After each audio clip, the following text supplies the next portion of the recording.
Thank you for joining us today for talk and discussions. In this part of the project, Sleeping for Tomorrow, we'll meet different people around the world, sharing with us their opinion, ideas, and thoughts about the changing of our time and their hope for the future. Joining us today is Victor Mutelekesha, a Zambian artist and the founder of Lusaka Contemporary Art Center, and co-founder of Livingstone Office Center of Contemporary Art. Victor is living between Lusaka, Zambia, and Oslo, Norway. Thank you for joining us today, Victor. Thank you. Thank you for having me.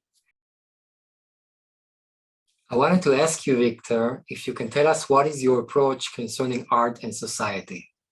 So there was a time when I was in my early years as a student, or even before I went into the academy, when I perceived art as just a practice that intervening in society on such levels as comfort, aesthetics, and mostly based on visual aspect of things. But as I grew older, leaving academy and operating in society, I realized that art practicing was beyond the objects that I would be working with in my studio. What is currently happening in my general practice, whereby creating an art space as a space of intellectual discourse or as a space for interrogating ideas, it's also art practice. So that's how broadened, I think, my perspective of my attitude towards my practice has gone. I am still part and parcel of the artistic community that still operates with material, that still creates objects, that still creates performative interventions, for example. I'm still very much part of that, but I've just broadened it up to include creation of spaces. I wanted to ask you, Victor, you are living between two continents and cultures. And I want to ask you if you can share with us your general observation concerning the similarity and differences between these two places. Speaking of the similarities, the needs, personal and collective needs, are similar. So that's one of the things that I kind of realized, which wasn't it was a no-brainer. But also, there is a historical side of things. Much of my continent, I say this not with so much authority, but I am from the continent of Africa. Much of that continent was colonized at some point by this continent. There is a lot of that is mixed up through the period of colonization. There is a lot of cultural nuances. There are a lot of the physical manifestation of the mix between that continent and this continent because of the mix of people. So those are the bridges that kind of connects the two spaces. That's a very general kind of explanation of general similarities or general connection. My observation is that there is a different attitude towards family than the family attitude that I grew up with as growing up in Zambia. And that there's also a different attitude towards how people interact in communities. There's a saying that it takes a village to raise a child. This is very so applicable where I come from, where the mother of my brother or my neighbor, the family next door can look out for me, no questions asked. They can come to my house, ask my mom, we are short of this, can we have this? They will have it if it's available in the home. It's totally, the dynamics here are totally different.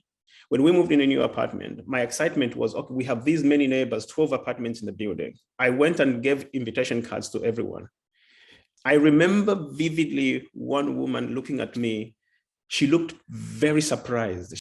So when I gave these invitation cards, I was excited. I invited other friends of ours. We were having a party out in the garden. It was the summertime. We moved into a new apartment. And guess what happened? 2 people from the entire block of 12 apartments came to the party.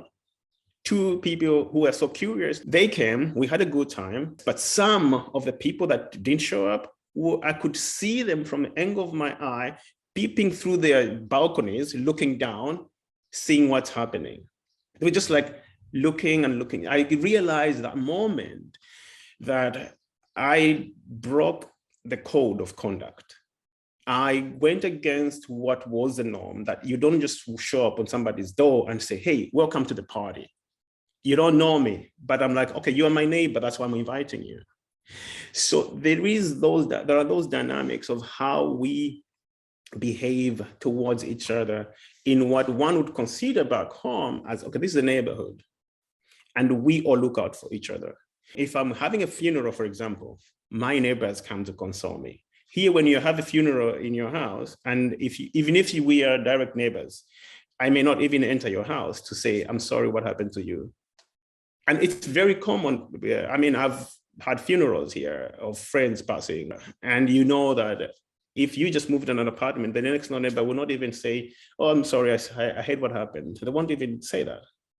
And to me, that's very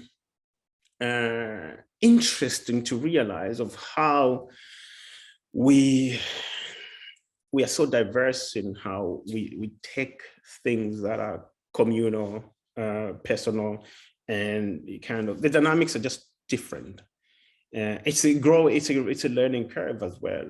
I'm learning that this is how other people do things, and somehow my 21 years of staying here, some of that has begun to affect how I also look at the world, because I've lived here almost half my life. So that what that means is when those small elements that are affecting you, when you go back to your original space, you begin to somehow questioning yourself immediately. That, is this right? How am I supposed to behave in this moment? I am always in that space now. Can you share with us your perception? Is there a difference between the grasp of personal space, time, and physical space between Zambia and Oslo? And I'm always questioning when my space, especially when I'm back home, is always infringed upon. It's not respected. I don't want to be, for example, visited unannounced. I cannot say go away. I can't do that. It's disrespectful. But I'm also kind of, by chasing you away, I am causing harm, or rather I'm causing pain on you, but I'll keep that pain in myself by just accepting it, by sucking it up in that moment that, okay, you've come and I will accommodate you, or I'll be with you and do my errands with you, just to make sure that there is no harm done towards you. In Oslo, I'm always warned, if there will be a visit, if there will be an interaction, we are always making appointments. We are always giving each other space and time to make a decision on when that which you seek can be accommodated. My daily observation on how we kind of navigate physical space, for example, in Oslo, let's say we're going to catch a public transport, for example. In the stations where we're waiting for the public bus, there is always an unannounced negotiation that happens where you're standing, when you move into the station, you're always finding a space that is a little bit of a distance from the other person. When you get onto the public transport, you're always looking at, okay, who is sitting where, who is facing which direction, at which seat is where. Only when the public bus is extremely full will all the seats be occupied. So you're always mindful of where somebody is standing. In Zambia, it's different, maybe because our public transport, much of the public transports are very small, small buses. You got to squeeze yourselves. But that maybe has led to not being worried too much. Or even when you get into a discussion or interaction, there isn't much mindfulness of how close to this person. We are now almost 2.5 years from the time of the beginning of the corona. And I would like to ask you if you can share with us, how was this time for you and what was evolving from this time? I have had the most productive time of, it's been a very, very productive period. The first 2 weeks of the pandemic becoming official in Europe, I remember vividly the 9th of January of 2020, I was in New York City. And I flew back to Oslo. The week that followed, we were hearing of people coming back from Austria, winter holidays, coming back to Norway, coming with these crazy flus. And our hospitals getting inundated with extremely sick people. That was the beginning of it all. The lockdown wasn't there. There was no lockdown, but there was just this, you could feel the hysteria.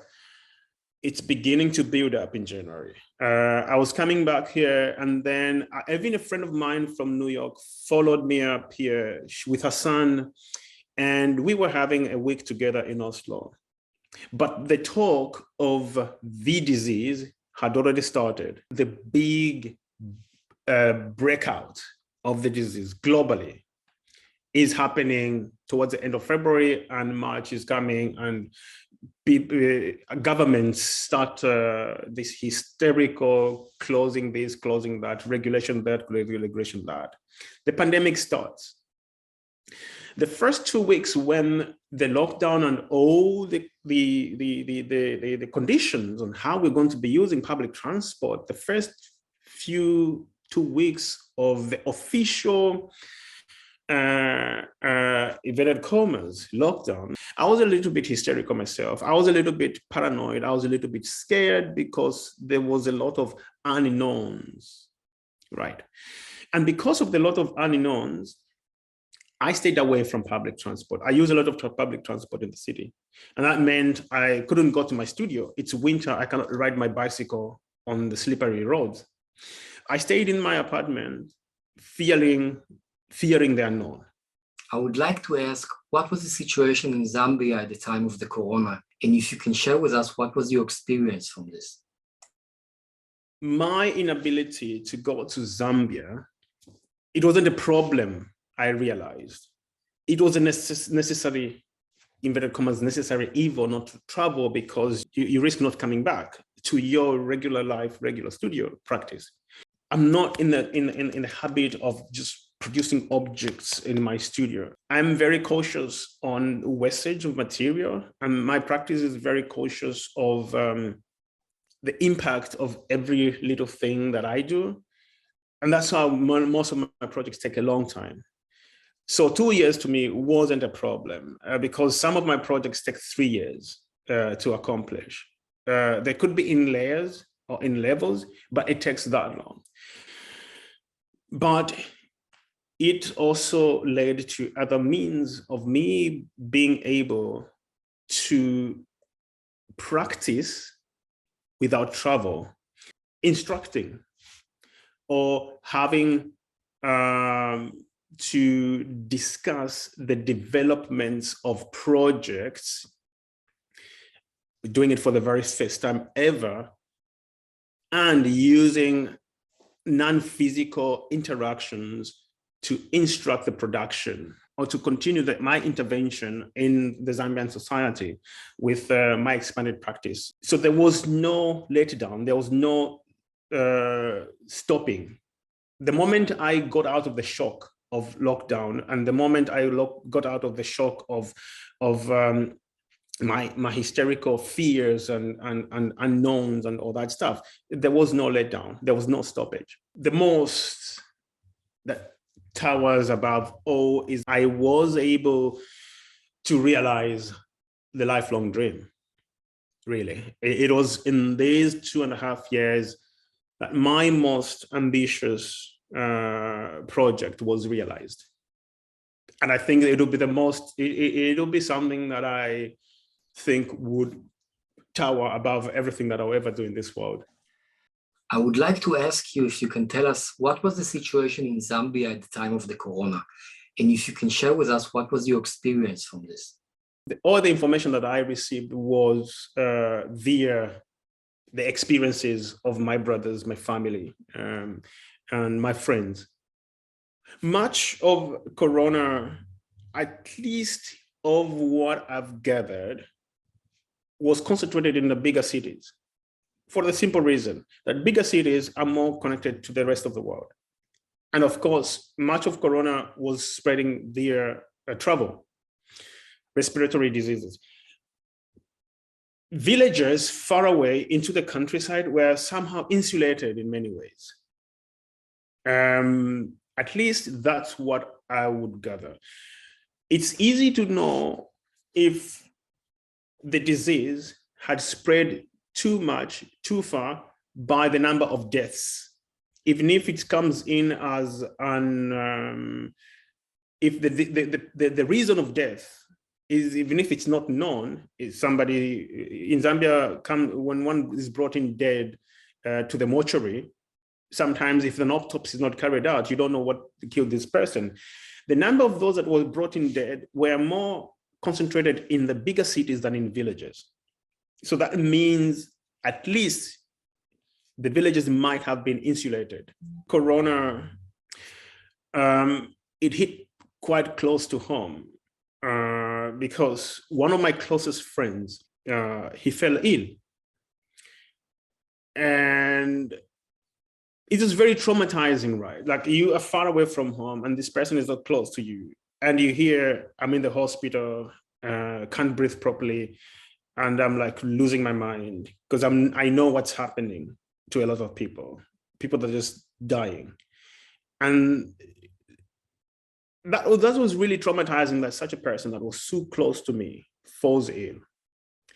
And at the same time that this close friend of mine falls ill, I am also having an online meltdown. I'm discussing corona and another group of friends are calling it a Western disease, are calling it why this, why that, why should I get vaccinated? That I know it is just that it's being hysterical or they're just being downright unaware of the severity of this pandemic.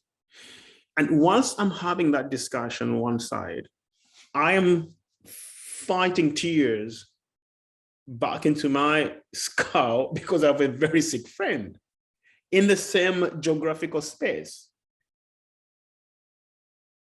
Can you share with us, please, a significant moment that happened to you in the last 2.5 years? The most significant moment happened in February. I lost a very close person to me.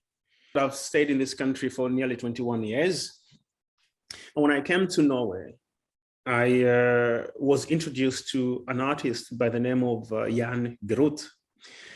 So Jan Groth was and is, in my opinion, one of the most important artists that has ever come out of this country, besides people like Munch, Edvard Munch. And I became his assistant when he came back from New York City. He was coming back from New York at the same time I was coming to Norway. And my old professor said, oh, my friend is coming and he needs an assistant. And I got a job. Of course, when you're working as an assistant to a very established artist, you're doing manual stuff, arranging this and that, running errands and cleaning this, cleaning that. And through time, I graduated to assisting him on production of his work. And our relationship kind of moved away from just being an assistant and becoming quite significant in that, almost becoming like a father figure. He was like 80-something years, 83 years old when he died. So we became so close and I learned a lot from him. And I became a very significant person in his private life even. the role he played in both in my private and my public life was so significant.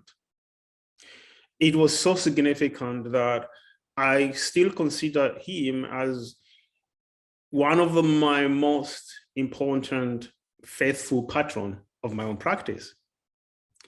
I still consider him as one of my best teachers I've had in my practice, as in my artistic practice, but and my attitudes in life and how I relate to people around me. He is no doubt one of the most influencer in how I look at life. I wouldn't have,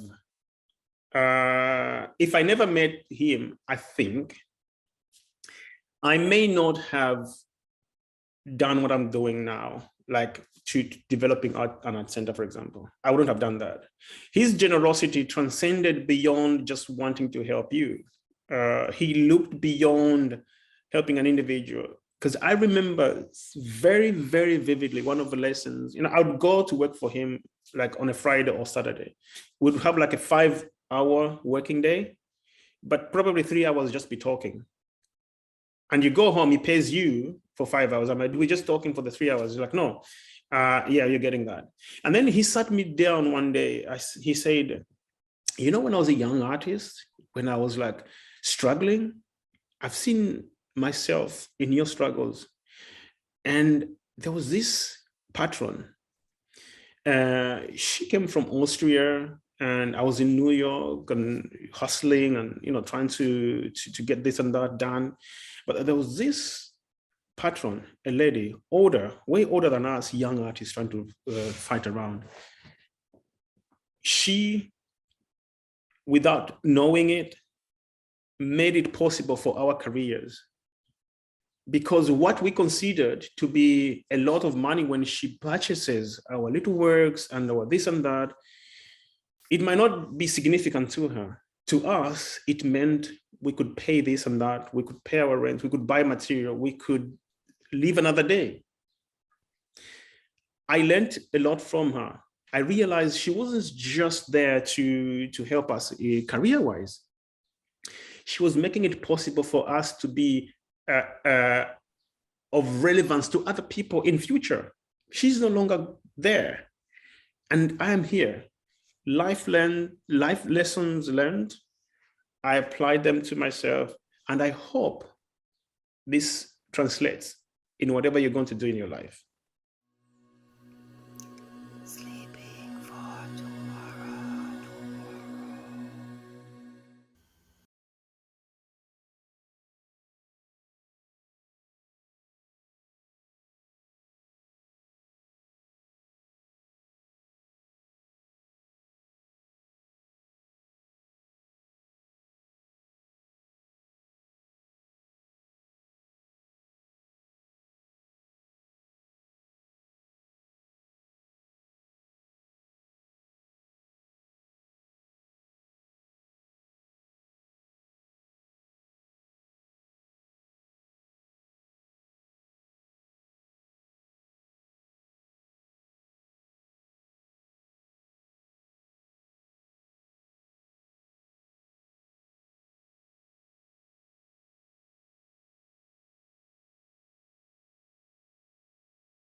We are now almost 2.5 years from the time of the beginning of Corona. And I would like to ask you if you can share with us, how was this time for you and what was developing from this?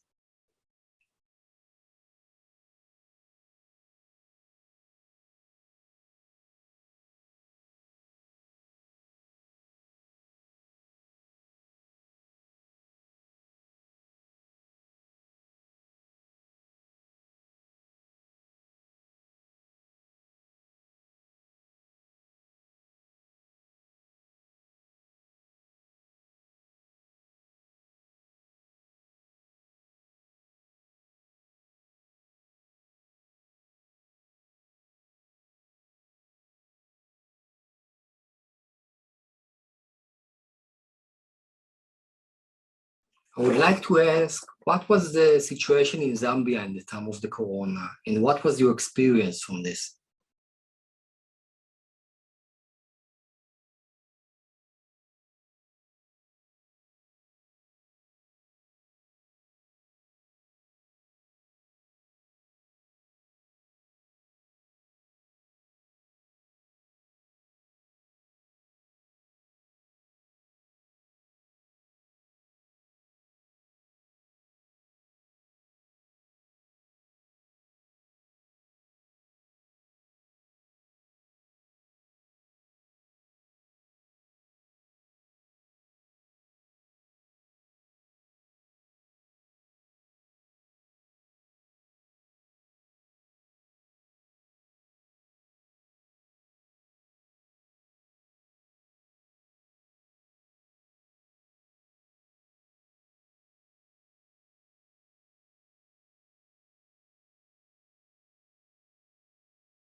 As you mentioned, you had the dream of the art center. I would like to ask you if you can share with us, how is the idea of the art center was evolved?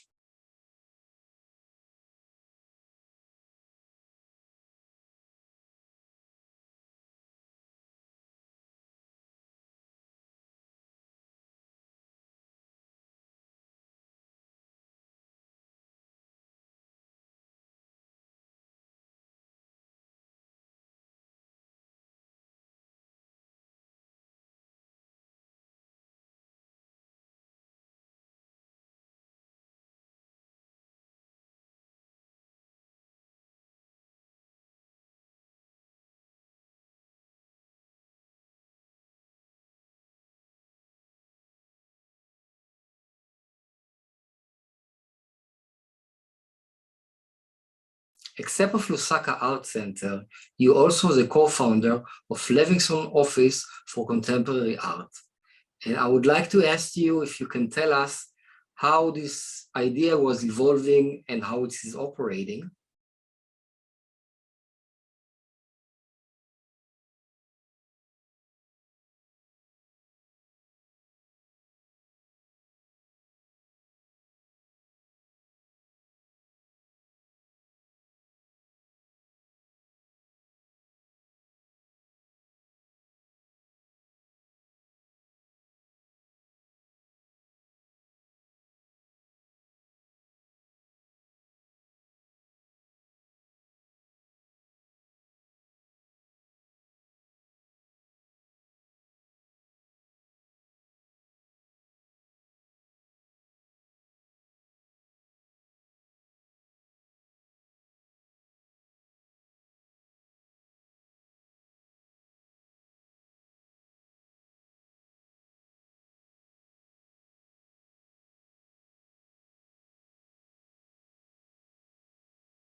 Is there any plan or discussion? I wanted to ask if there's any plan or discussion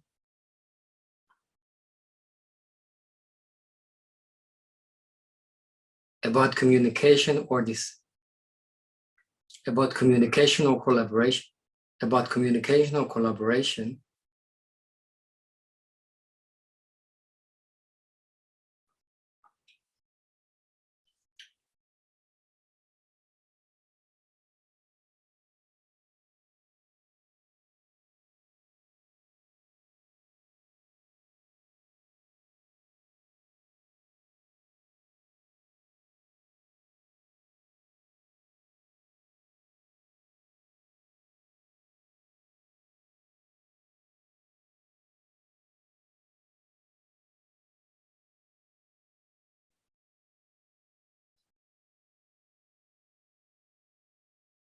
local or internationally? Local or international?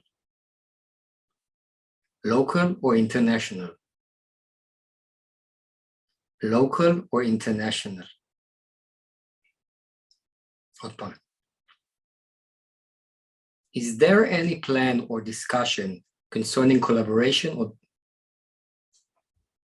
is there any plan or discussion? Is there any plan or discussion